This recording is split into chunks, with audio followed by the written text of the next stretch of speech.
Hey everyone, welcome back to She Tried It. In today's video, I wanted to share the 3 ways I destash my yarn. I want to emphasize that this is what I do to destash my yarn, and it's not all the possible ways to destash. For example, completing a destashing project is one way to destash, but since I've never done that, that won't be on today's list. I once saw a post somewhere on Instagram that said something like collecting yarn and collecting patterns are 2 totally different hobbies. I've said this before, but I'm not a yarn collector by any means.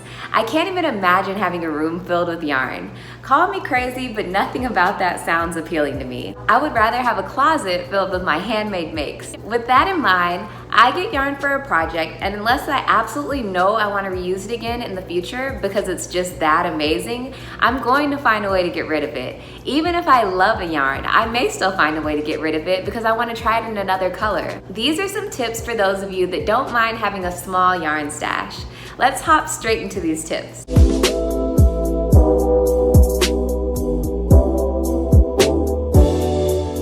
I've mentioned this in a ton of my videos before, but I never fully explained it. So I love the minimalist. And after watching their documentary on Netflix called Minimalism, I went on a purging rampage.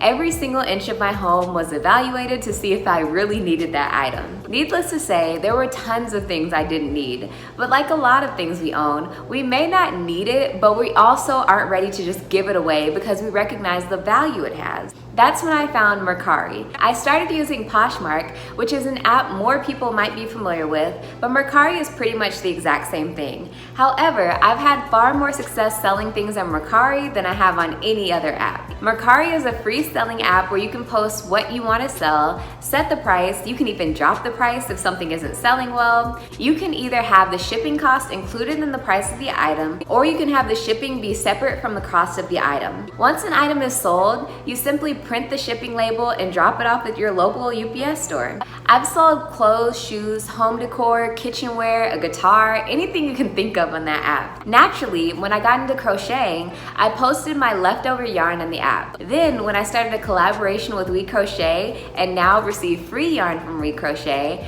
I post brand new unused yarn for sale. I've said multiple times that I'm not a fan of playing yarn chicken, so you better believe that if a pattern says I need 5 skeins of yarn, I'm getting 6 or 7 just in case. For almost everything I make, I have at least 1 ball of completely unused yarn left. I will say that new yarn from We Crochet sells far better than anything from a big box store. I also sell it much less than We Crochet because I'm literally just trying to get rid of it. I always announce in my videos when I have leftover yarn in my Mercari store, but honestly, I post the yarn in my Mercari store when I'm filming the video, which could be weeks before the YouTube video is actually posted on my channel. When I post any yarn from We Crochet on my Mercari store, it's almost guaranteed to be sold within 30 minutes or less. I think my quickest sale was 5 minutes. If you're interested in actually having a chance in purchasing my leftover yarn, I believe there's a follow button on Mercari and it'll notify you anytime I post a new item. Of course, I will link my Mercari store in the description box below.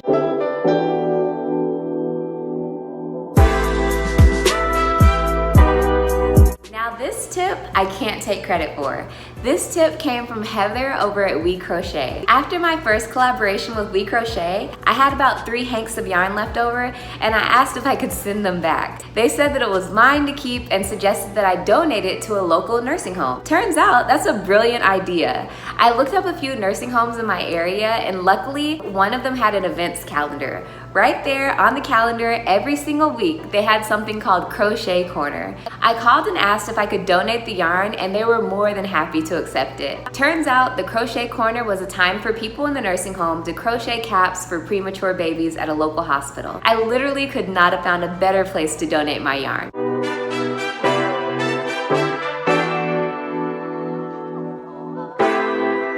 Last but certainly not least is good old Goodwill. The good thing about Goodwill is that you can donate any amount of yarn. Even a few yards of yarn could be the exact thing someone else is looking for. I personally package my yarn in little sandwich baggies so that they aren't a tangled mess for the workers. Goodwill is always a good idea when it comes to donations. I hope you found these tips to be helpful and that I introduced you to something new. Don't forget to check the description box below for a link to my Mercari store if you would like to purchase some of my leftover yarn. If you have any other tips for destashing, please leave them below. I would love to hear some of your tips. See you in my next video. Bye!